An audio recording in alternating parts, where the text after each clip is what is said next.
It's just been a very short time, but we've already got 8 cards from Ungrow to reveal and review.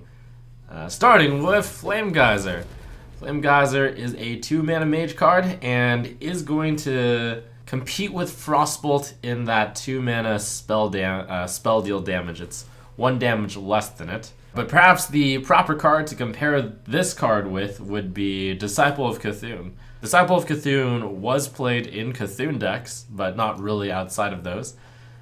Flame Geyser is probably therefore not going to see play outside of elemental decks. The effect isn't quite as good, and if you wanted this kind of effect, you would just run Disciple of Cthulhu or Argent Horse Rider instead.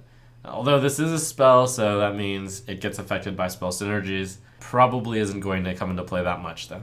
Mage is one of the classes that has the elemental synergies, and we're going to see what elemental synergies do with the upcoming card. For now, since we haven't seen any Mage elemental synergetic cards yet, it's hard to evaluate the card, other than it seems very similar to Disciple of Cthulhu, and we'll see if elementals are good enough. So what are these elementals, and how do they synergize, and what's their mechanic? Well, Stone Sentinel showcasing it all. So Stone Sentinel is a Shaman card, and Blizzard memed by printing a 7-mana 4/4. If you played an elemental last turn, you get to summon 2/3 elementals with Taunt, and that is meant as a kind of a fast thing to stay alive on turn 7.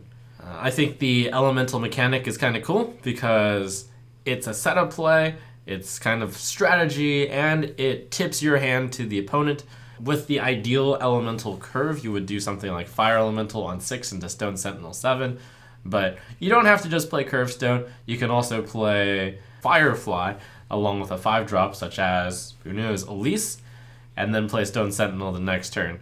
Top decking elementals synergy is kind of tough because it means you'll have to wait a turn to play that elemental unless you happen to already have played an elemental the previous turn. This tribe definitely requires a little bit more setup than the usual tribe, and there's some counterplay the opponent can do in being able to prepare for the upcoming card. You have to compare elementals directly to Jade, and Shaman has been dominating for the last year and slightly more than that. Going to this set, Blizzard must have been like, man, we better not make elementals for Shamans that overpowered. This card competes directly with Jade Chieftain, and Jade Chieftain is expected to get something along the lines of a 4/4 Jade with Taunt or 5/5 Jade with Taunt usually, which means Jade Chieftain's stat total is going to be somewhere like, we're going to round it to 10/10. So we compare it with the Stone Sentinel, which has a total of 8/10 in stats, and it's like, is this really enough to run over Jade? Currently, no. We'll see what other elemental synergies get revealed. Personally, I would venture to guess that it'll be really tough to dethrone Jade Shaman. Maybe you'll have the ability to combine the two and make an even more powerful Jade deck. Too early to say. But Stone Sentinel, compared to Jade Chieftain, does not compare favorably. Crystalline Oracle. Rainhead is already getting triggered by the fact that this card that is getting stolen from the opponent's deck is completely unknown, so you can't even play around it. I would venture to say it is less offensive than Swashbuckler and Babbling Book, though. So Rainhead suggests, as well as the Reddit is kind of in an uproar about, why isn't this card revealed? Well, part of the power of cards not getting revealed is that it surprises the opponents. So, for example, in South by Southwest, I brutally lost the game playing my mid-Jade Shaman against his Miracle Rogue because he swashburglared my Elemental Destruction. There's no way I was ever going to play around Rogue Area of Effect. Swashbuckler just takes from the entire class, so it can be so many different cards, whereas Babbling Book does a Mage spell, and you can vaguely know Mage spells will usually kill stuff or do damage. Now, Crystalline Oracle, I'd say, is one step even further below that in terms of offensiveness, because you know what's in your deck, and you know roughly what your deck can do. Sure, if you're a control deck, sometimes they're going to steal AoE, sometimes they're going to steal card draw, sometimes they're going to steal a small minion or a big minion. It's tough to know exactly what it is, but the surprise value is also part of the power of the card. Anyways, this card is very powerful. Gets that important 1 damage in for Priest. It's difficult for Priest to deal 1 damage. Gives them an early game play. Importantly, has Death Rattle to help with their quest, if the quest is even any good. This card is going to, how good or bad this card is going to kind of depend on how good or how good the other Death Rattle cards are in the set and how realistic it is to complete the quest. In general, looks pretty decent. It compares a lot with Shifting Shade, which is a 4 mana 4/3. I'd say this card is slightly better for that respect. Also really good with N'Zoth because it gives you card advantage. Not once, but twice. Shadow Visions is a really cool card design, which is one of the first tutoring type effects in Hearthstone. I mean, there's been previous tutors before, but they have not been as reliable. Sense Demons being the strongest tutor effect, but it only got demons, and it cost 3 mana, though you got 2 demons. Tracking being 1 mana cheaper, but only allowing you to choose one of the top 3 cards in your deck. This one allows you to just reach into your entire deck and discover a copy, so you're not even tutoring it from your deck, you still get to keep it in your deck, which can be a pro or a minus.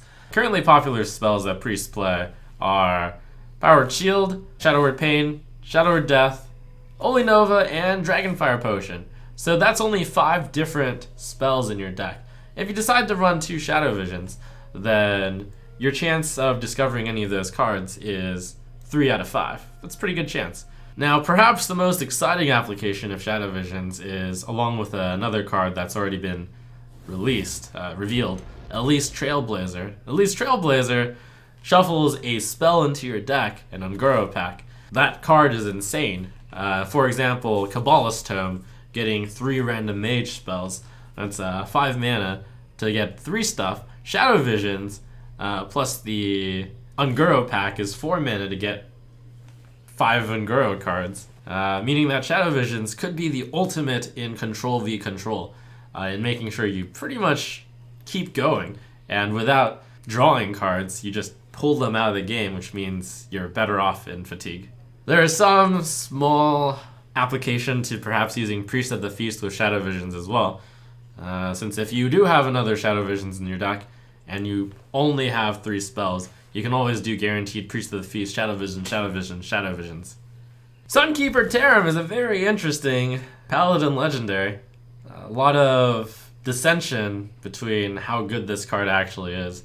Ozruk is a card that didn't see that much play, probably because the meta was too fast for Ozruk. So Sunkeeper Tarim has the same stat line as Ozruk and adds Taunt and is 1 mana fewer, with the downside that instead of changing all enemy minions attack to 1, it sets attack and health of all other minions to 3. Sunkeeper Tarim has some really good internal workings in the sense that if you set your opponent's minions and attack to 3, 3/7 is the perfect stat line. It eats 2 of your opponent's minions and then requires an additional 1 damage. So theoretically, Sunkeeper Tarim against a board of an 8/8, 9/9, and 10/10 Jade would single-handedly defeat all 3 of those cards. Something kind of nice is that Paladins don't currently have that many options on turn 6, with Sylvanas rotating out into the Hall of Fame. So why not add a Sunkeeper Tarim in? It's just really flexible. Keeper of Oldemon is rotating out, so Sunkeeper Tarim is there to keep mid-range Paladins in with good removal options. This card does so many things at the same time in affecting both your side of the board and their side of the board while also giving you a 3/7 taunt that it's a very cool and interesting card. The goodness of this card is going to depend a lot on what decks are being played. Obviously at its strongest against big decks. Clutchmother Zevas, welcome to the best card in the Lakari Sacrifice deck, as well as a probably auto-include in every Disco Zoo. So Lakari Sacrifice, what it changes on Disco Luck is you actually want to discard cards instead of cheating the discard mechanic by having no cards in your hand when you play discards. You actually want to discard the cards in your hand because you get that Nether Portal bonus, and after some thinking about it, if the meta slows down, it's on par with Jiraxxus in terms of how difficult it is to deal with, which is really big. So Clutchmother Zevas comes in, and interestingly enough, it's a beast, lets you continue to discard the card over and over again. With no penalty. In fact, you get a bonus for it. This is a really big deal because it cuts pain of discarding cards down a lot when you randomly discard Clutchmother Zevas. And the interesting thing about being a beast is that you can fetch Clutchmother Zevas with the Curator. That may or may not be important enough. The Curator is typically best in mid-range decks, and I think Lakari Sacrifice is best in a mid-range deck as well. So you could see the two intertwine a bit. Next up, we've got Firefly, which is a small 1-drop, which is very handy. And I think this is one of the 1-drops that is finally being done correctly in that it's not aggressive and yet is a good 1-drop. Well, along with Mistress of Mixtures. It's a good utility card, and I could also see Disco Zoo running it. Why? Because it's something that you can play on the cheap, which Disco Zoo likes, and also gives you a garbage card in your hand, a 1/2 elemental, which you can discard. That's pretty handy for Disco Zoo. It has elemental synergy, which is obvious in the terms of, okay, well, this is a cheap card that you can play not once, but twice to activate your elementals. And even besides that, and it's just a 2-mana 2/1/2s, if you're being as boring as possible. So even if there's no synergy with it whatsoever, it's still decent. I expect to see this little guy help out in a lot of elemental decks, and especially Ozruk.